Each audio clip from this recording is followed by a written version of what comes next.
Turn in the scriptures to Exodus chapter 35, verse 1. And today's parsha is Vayakhel. Moses assembled. It's the word assemble, to assemble together. It's the word kahal. Everybody say it with me, kahal.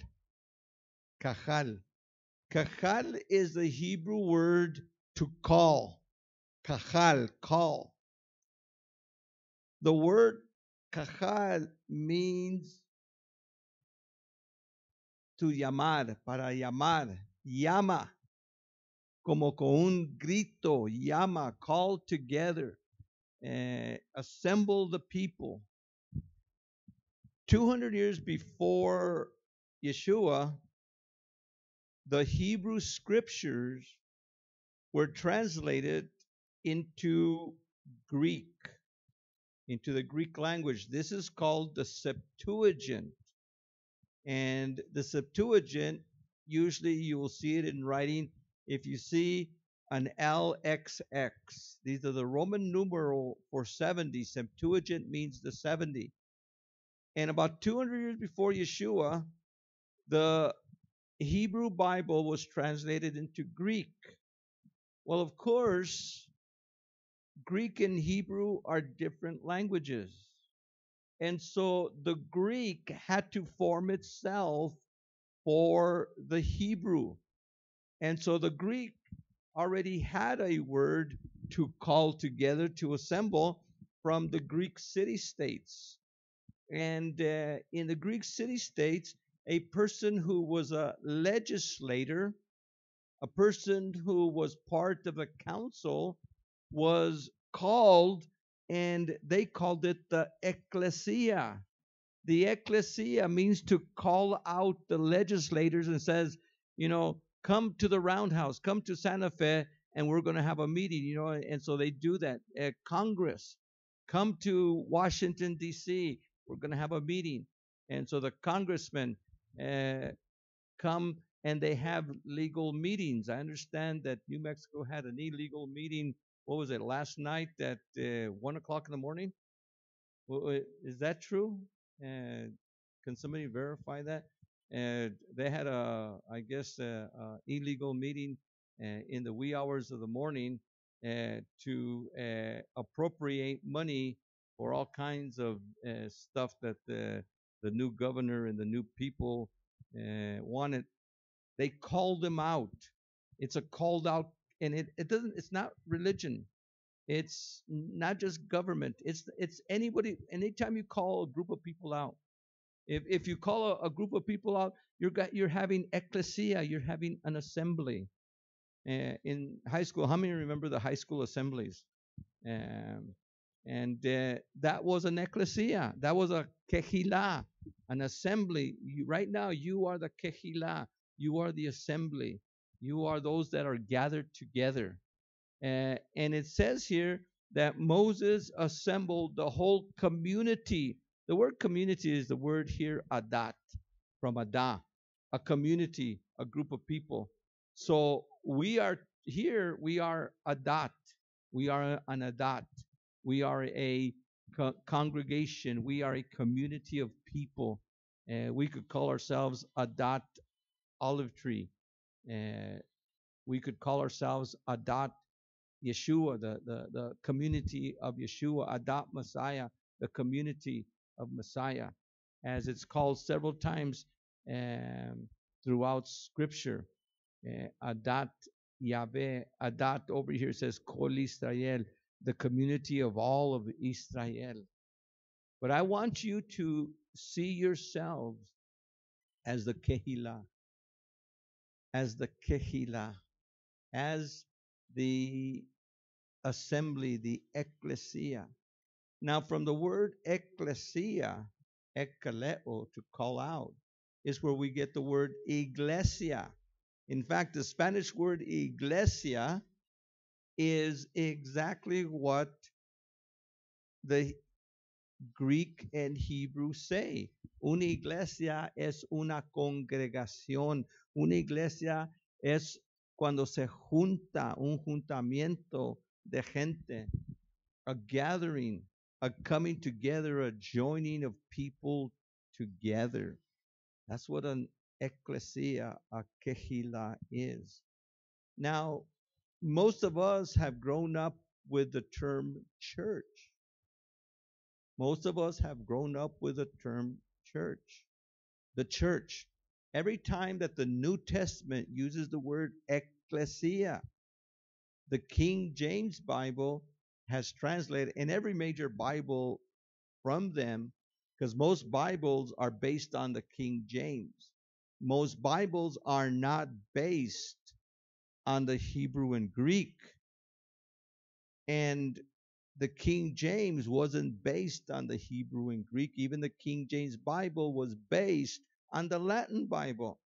So the King James Bible got the Latin Bible, translated the Latin Bible to English, and then, as your King James says, with all ancient versions diligently compared. So they just, compared what the Hebrew and Greek said in other places and compared it with the Latin, and they came up with a King James Bible. Now, the Old English has a word, kirk. You've probably heard the term Kirk before, Captain Kirk. And the word Kirk and the word church are old English, old German words that have to do with a circle, a gathering of people in a circle. And most of you are familiar with Stonehenge. Stonehenge is an ancient circle, an ancient church. It's a pagan church, but it's a church. We could call that one a church. This is not a church. We are not a church here. We are an ecclesia. We are a kehila. But Stonehenge is a church from paganism.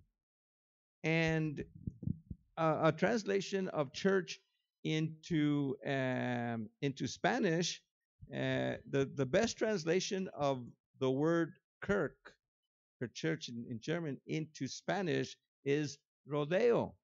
Anybody heard of the word rodeo? A rodeo? What's a rodeo? A rodeo is not necessarily where I get on a horse and I ride it for 10 seconds and he doesn't buck me off and I get the trophy, right? How many of you been to a rodeo? Well, the word rodeo doesn't mean that. What does the word rodeo mean? A circle, round. It means a circle, un rodeo. And to make a rodeo means to make a circle.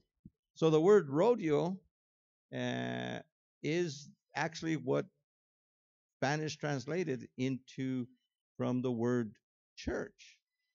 Now we also get from the word church, and from the word circle, we also get a circus. What's a circus? A circus is not about the animals and the trainers and going flipping from one thing to another. Nice young men in their flying trapeze, or some. I think I got two songs together. But anyways, a circus with three rings with three circles. Now I've been to some churches that are actually circuses. Have you ever been to a church that is an actual circus? But that's another sermon. But anyways, what we need to look at this idea of Moses assembled, Moses gathered, Moses brought in. Now, once again, I'm going to say I have a problem with the translators. I do have a problem with translators. And my problem with translators, if they want to use the word church in the New Testament, the New Testament uses ecclesia. If they want to translate, I have no problem. If they want to translate the New Testament with the word church, if they go to the Tanakh, they go to the Torah, they go to the prophets, they go to the writings, and every time the word kahal ecclesia is used in the Tanakh, if they would use the word church there. Because you know what? What you would find if we were to read this according to Christian translators, if they would do their homework, it'd say, and Moses churched the whole community of the sons of Israel. And Moses had church. In fact, two places in the, I believe it's the 1912 version, where when Stephen is giving his speech in the book of Acts, he says, in the church in the wilderness. He actually translates in the American Standard Bible that they translate the word ecclesia as the church in the wilderness. In fact, the word ecclesia, kahal, is used throughout the Torah, throughout the Tanakh. So why don't they do it? And you see, here's one of the problems that I have. If you find church in the New Testament, and I'll use the term Old Testament for what they have, and they use the word assembly in the Old Testament, people don't put two and two together and come up with four. But if they want to, why don't they use the word assembly in the New Testament? If you're going to use assembly in the Old Testament, use it in the New Testament. The assembly of Yeshua, the assembly of Messiah. Yeshua assembled them. Yeshua gathered them. He churched them. Why aren't they consistent? And you see, to me, here's part of the problem with our understanding and why there's a separation between Old Testament, New Testament, between the law and grace. And it's because the translators, way back there, had an anti-Semitic line, and they were actually trying to divide both groups. What we need to do now is unite both groups. Instead of division, my brother Alejandro told me earlier, we need unity, and we need to divide. We need to divide from the world and unite with Messiah. We need to have unity in this area. We cannot be using, from now on, I'm going to divide from those things that are not of Adonai. I'm going to divide from using church. In fact, please, also God and Lord, let's divide and let's be. I wish I could unite the whole church, the whole Christian church. I wish I could divide. I wish I could divide them from them and unite them with us. I wish I could get every pastor in this city to unite on Shabbat, to unite on the use of the names, to unite on the use of ecclesia, kehillah, that we no longer use the word church, but that we start using the word kehillah, because that's what it really means in Hebrew. We need to get back to that unity of Hebrew. Okay. So he assembled the whole community of the sons of Israel and said to them, these are the things Yahweh has ordered to be done. He has what? Ordered to be done. Not suggested to be done. Ordered to be done. For work is to be done for 6 days. Okay. Work is to be done for 6 days. Day 1, Yom Rishon. Day 1, day 2, day 3, day 4, day 5, and day 6. Work is to be done. Today we use the word Sunday, Monday, Tuesday, Wednesday, Thursday, and Friday. Work is to be done from Sunday to Friday. Work is to be done for 6 days, but the seventh day is to be a holy day for you. The seventh day, el sábado, by the way, in Spanish, look how Adonai in Spanish has preserved his Torah. Because in Spanish, like in English, like in Latin, we have the days of the week are counted by the planets and by the false gods. Sunday, Monday, Tuesday, Wednesday, Thursday in Spanish, and Domingo wasn't Domingo. Domingo is actually Saturday. El sábado is Domingo. Domingo means el día de Dominos, el día de el maestro, the Lord's Day, or el día del Señor. Again, the translators, made in Spanish Sunday, Domingo, when actually Domingo is Shabbat. But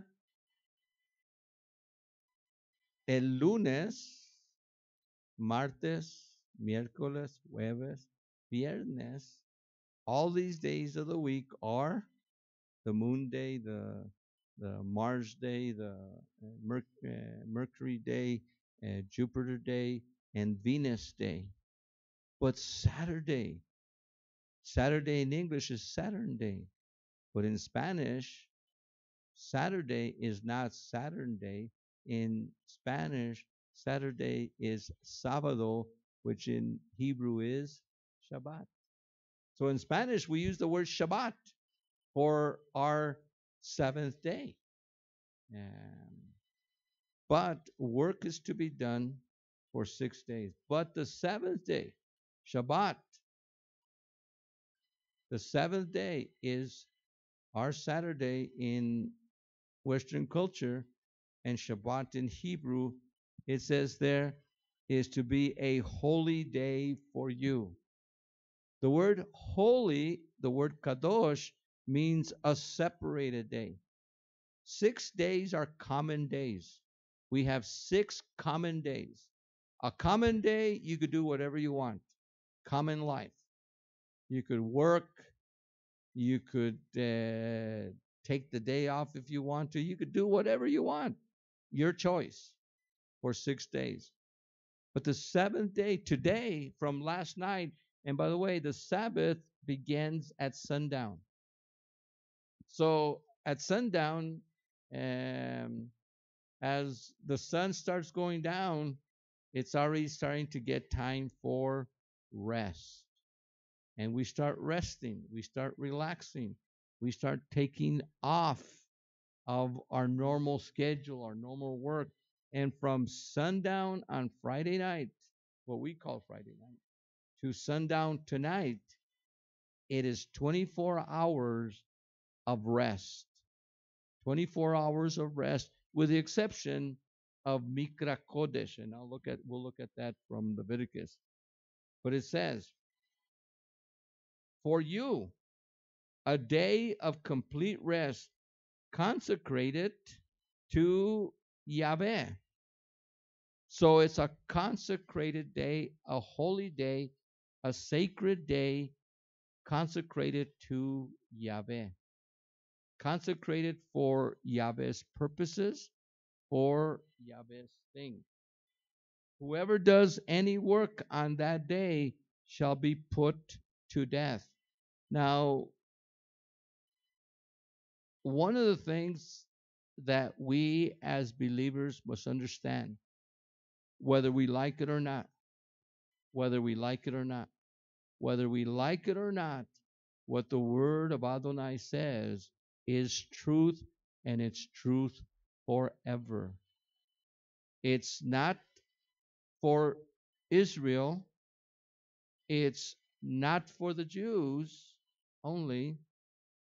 This is a day for the world. Every person in the whole world must observe Shabbat. Every person in the whole world must observe Shabbat. Every culture, every race, every religion, every person in the world must observe Shabbat. Why? Because Shabbat was not originally, Adonai gave Shabbat to Adam. Adam was created on the sixth day. Adam was created on the sixth day.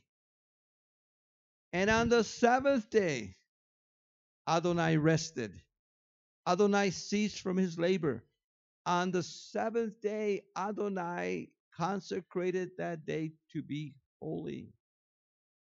So Adam handed the Sabbath to his descendants through Abraham. And when we were in Egypt, the Shabbat was discontinued for 400 years. That's why Adonai tells Moses, remember the seventh day. Notice that he doesn't tell him, remember, don't commit adultery. Remember, don't do no murder. No, all of them he says, don't take my name in vain. No adultery, no murder, but remember the seventh day. In fact, remember when we were going to Sinai, Adonai gave us the manna, and he told us, don't pick manna on the Sabbath. This is before he even said, remember the Sabbath day. He said, don't pick manna on the Sabbath. The Sabbath is an everlasting ordinance from the beginning of time for all people. Back when the books are going to be opened, when the great white throne is open, the books are going to be open, and the great white throne is only for non-believers. Every non-believer, as soon as a non-believer dies,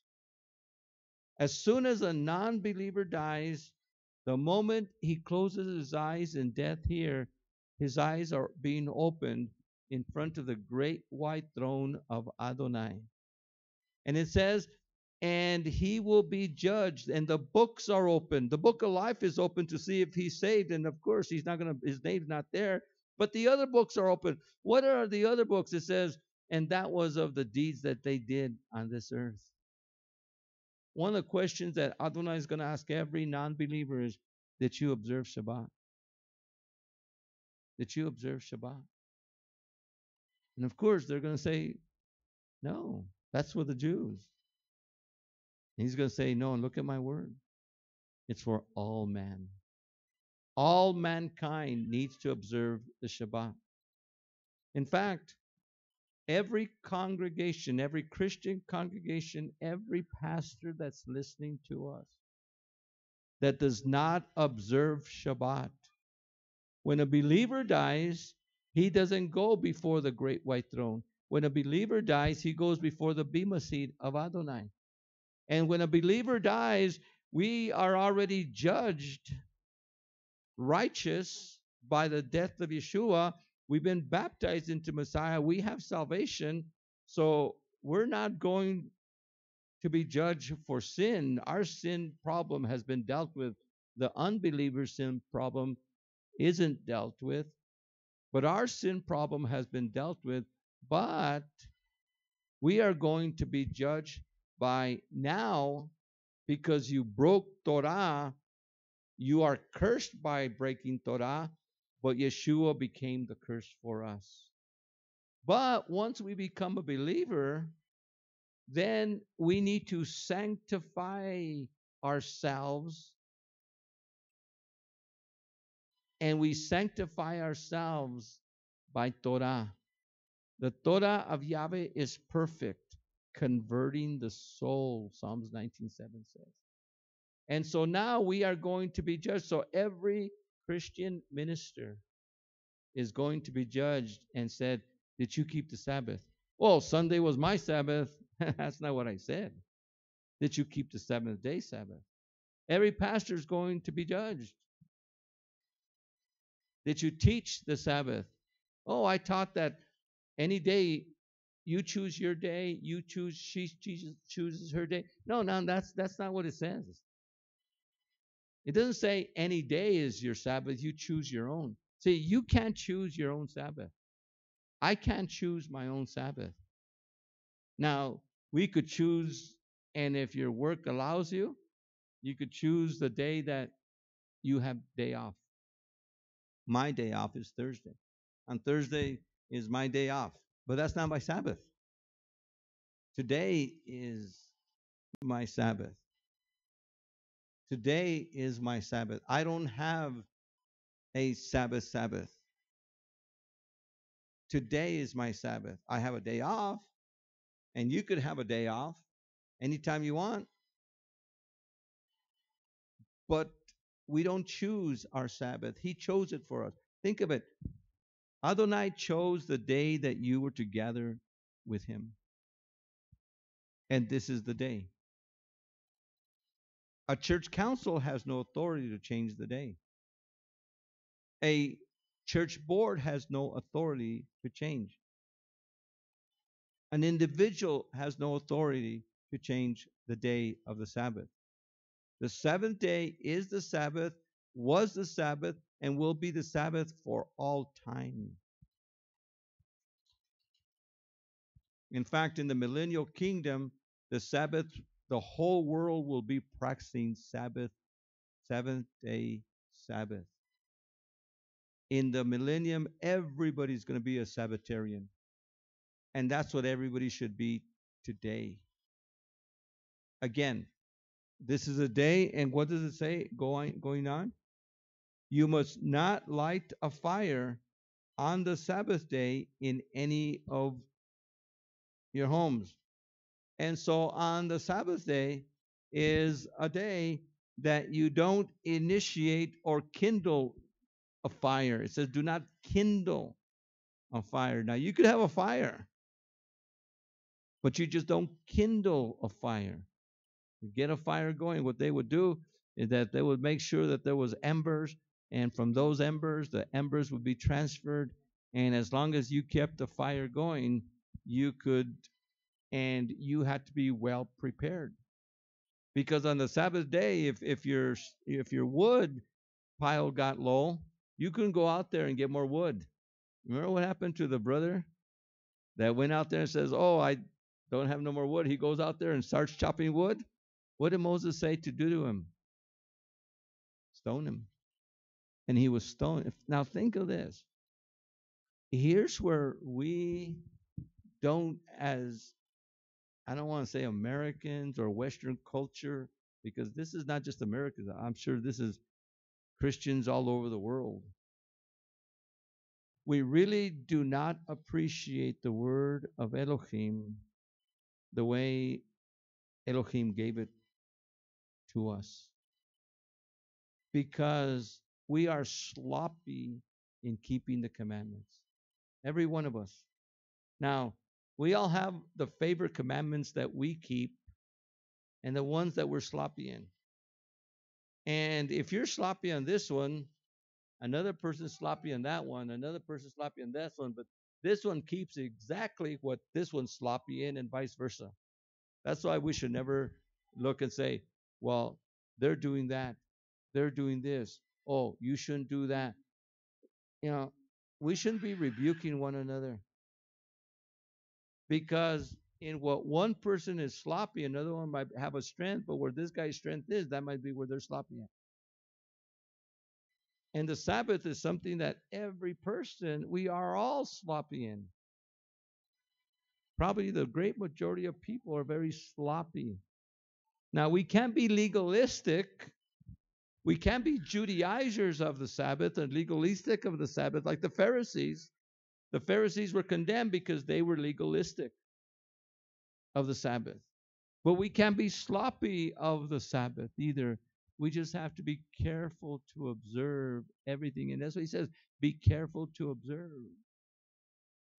all the commandments that Yahweh your Elohim gives you. Sabbath in biblical times was a capital offense. If someone broke the Sabbath, it was a capital offense. I've mentioned several times in sermons on the Sabbath how it really was brought in to me. One time I was in Jerusalem, and we were going through some arches, and it was arches that were at the time of Herod, and we were saying that Yeshua walked under these arches and under this on these cobblestones, on these stones, these the actual stones, the actual arches that were going towards the temple. Yeshua must have walked under those many times. And it was Friday, and we're going on the way to uh, the western wall, and I decided to take a picture of it. And I got my camera and I took a picture of the arch, and all of a sudden there was a soldier, and of course they have their M16s. They're all ready for anything there. And all of a sudden he tells me, and he does it in a very authoritative verse, word, tone, and he says, "That will be your last picture." And he points, the Sabbath is coming. I got scalofrio, goosebumps. As soon as he said that, it was the Sabbath is coming, and it was almost like I wanted to cry. It was just that an emotional thing that the Sabbath is coming. The Sabbath is coming. Think of it.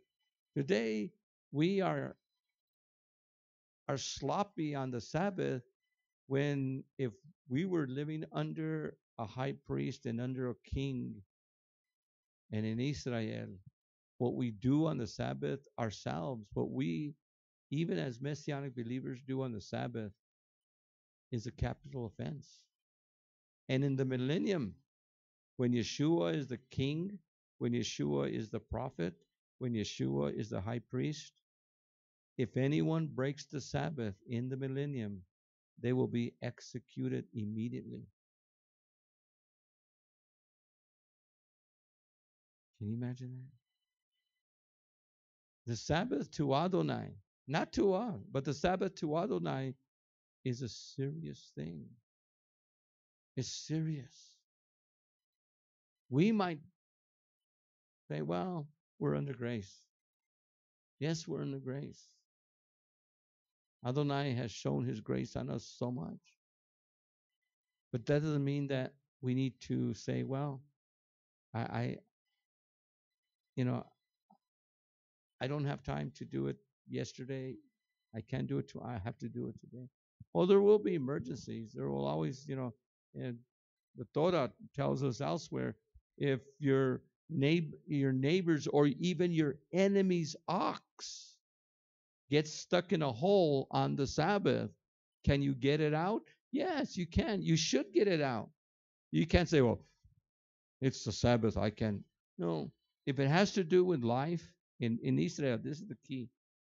If it has to do with life, you could do it on the Sabbath. Only if it has to do with life, your life or the life of someone else.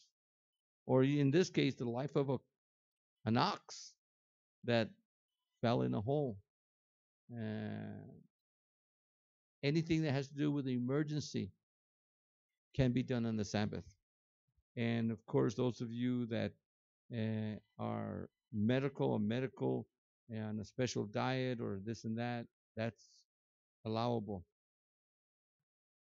Moses spoke to the whole community of the sons of Israel. This, he said, is what Yahweh has commanded. Set aside a teruma. Now, we studied teruma 3 weeks ago.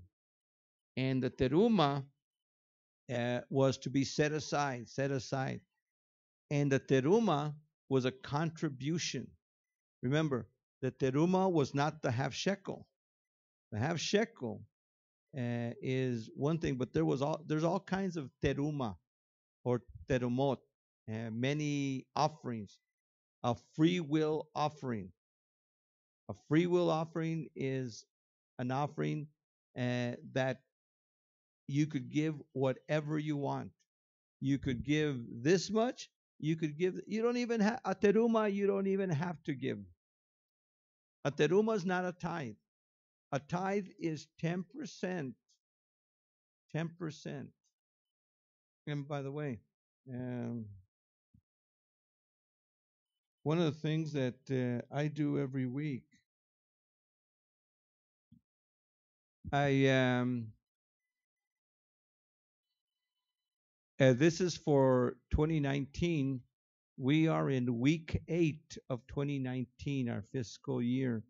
And what I do is I figure how much came in, and I put how much money came in on that week and how many adults we have here.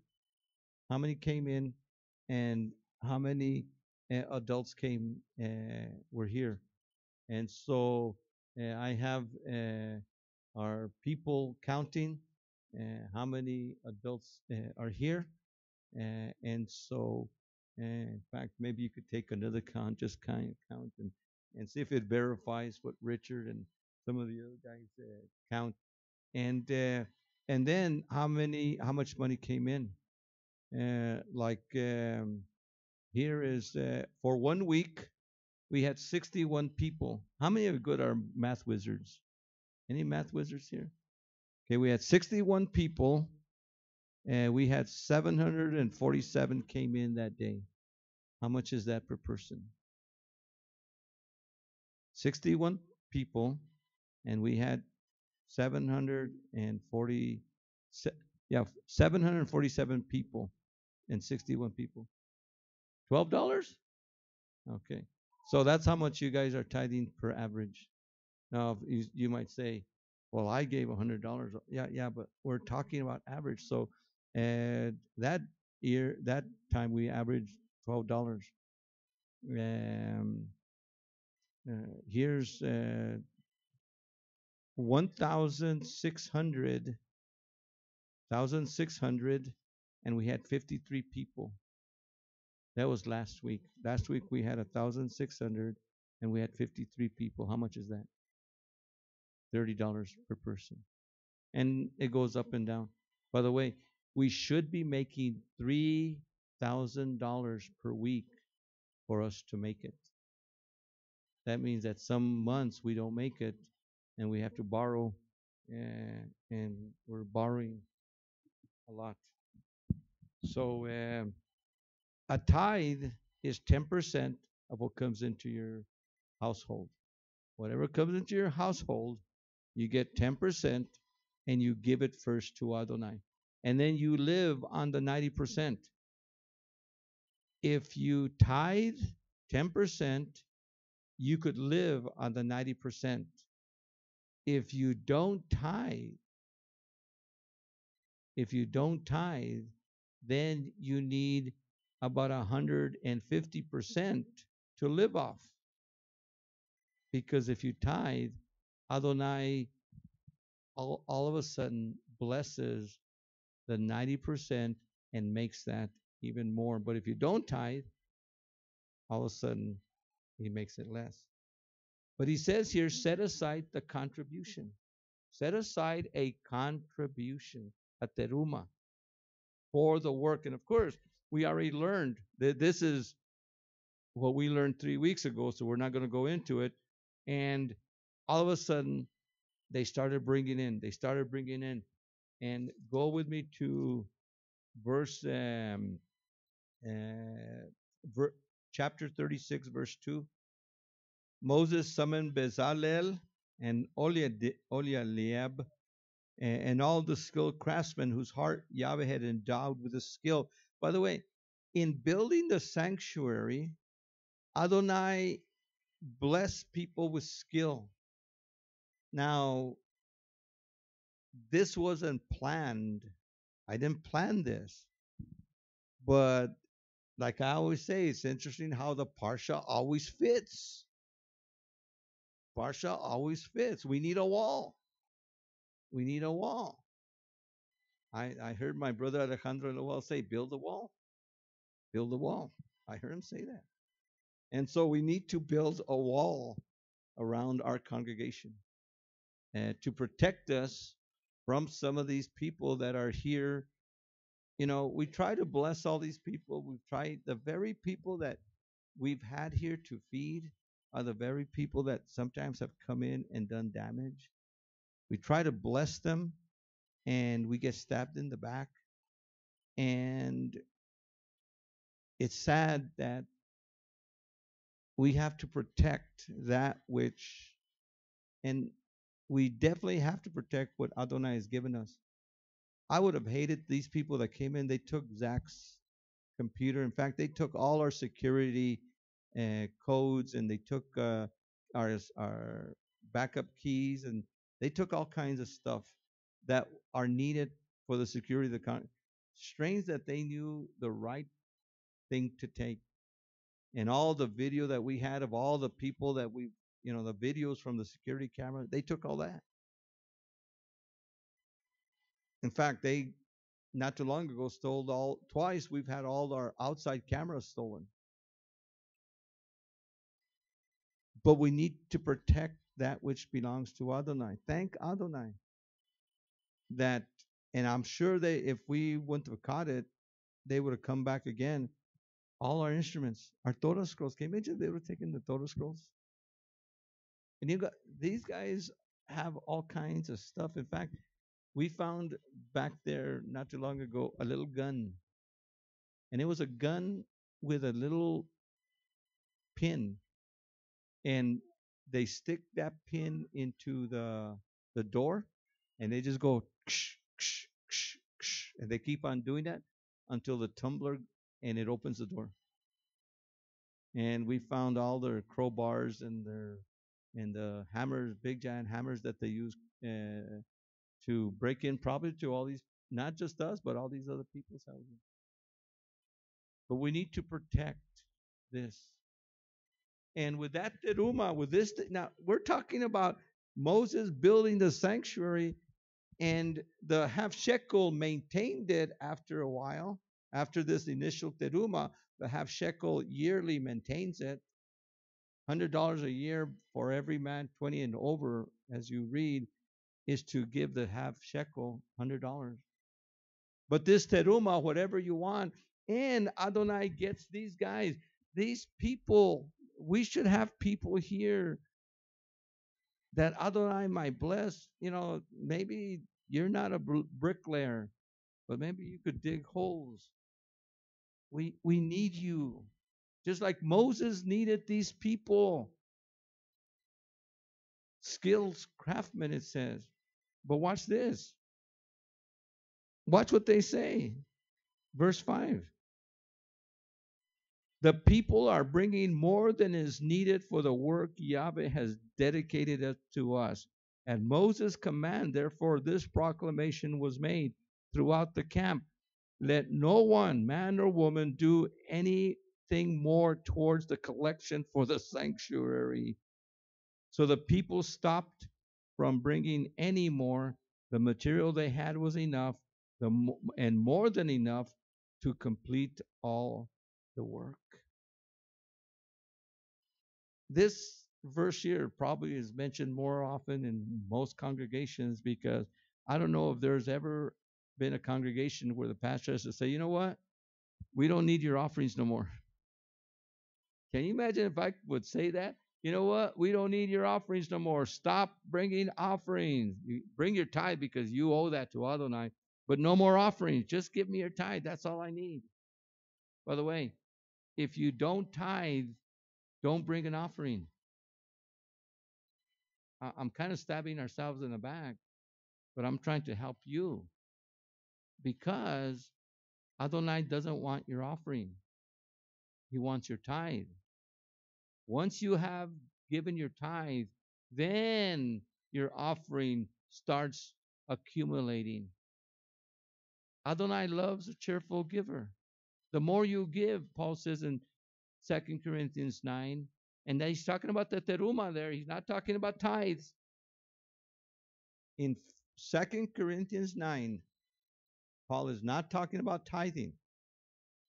He's talking about teruma, about contributions for the poor, a teruma for the poor. The more you give of an offering, the more Adonai is going to bless. That's if you've given your tithe. But if you've given your tithe and you just give an offering to Adonai, that offering is zip. That's not counted. Can you imagine that? Let that sink in. Adonai he demands your tithe, but he also wants above the tithe any offering you want to give him, from a penny to $100. But if you just give offerings and you haven't given your tithe, then the offerings don't count. The offerings only count after the tithe has been given. Now, I know we have people here that don't even believe in tithing. In fact, we've had people leave here because we teach tithing. But I teach tithing because I also teach the Sabbath, because I also teach kosher, because I also teach the feast, because I also teach these things. And we can't say, well, I believe in Sabbath, I believe in kosher, I believe in wearing tzitzits, but I don't believe in tithing. Something's wrong there.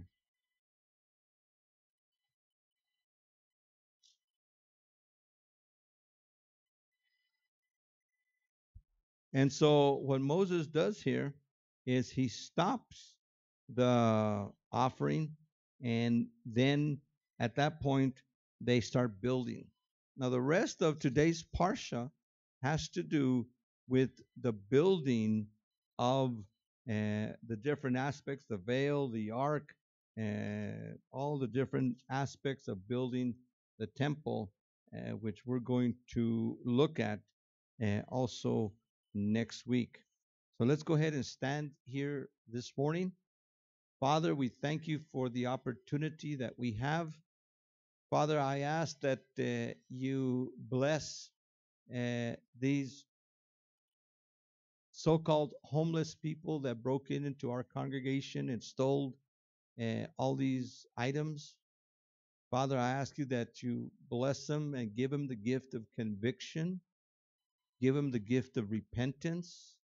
Father, I ask that these computers would be returned, and that all the effects that were taken from our congregation would be returned, Father, that conviction would set in and they would say, you know what, we need to return these. And Father, I pray that you protect this place. And I pray that this week, as we start building the pilasters and start building the wall and the poles, that your Ruach HaKodesh, Father, might send me laborers to do actual work where we will build it ourselves. Bless each one according to their need in Yeshua's name. Amen. Yeverechecha Yahweh vayishmerecha. Ha'ir Yahweh panav elecha vichunecha. Asa Yahweh panav elecha vayasem lecha. Shalom. May Yahweh bless you and keep you. May Yahweh make his face shine upon you and be gracious unto you. May Yahweh lift up the light of his countenance upon you and give you his peace. Shalom, shalom. And I want to thank our ladies for the snacks that they have. You're welcome to come and partake snacks. And let's stand for the offering.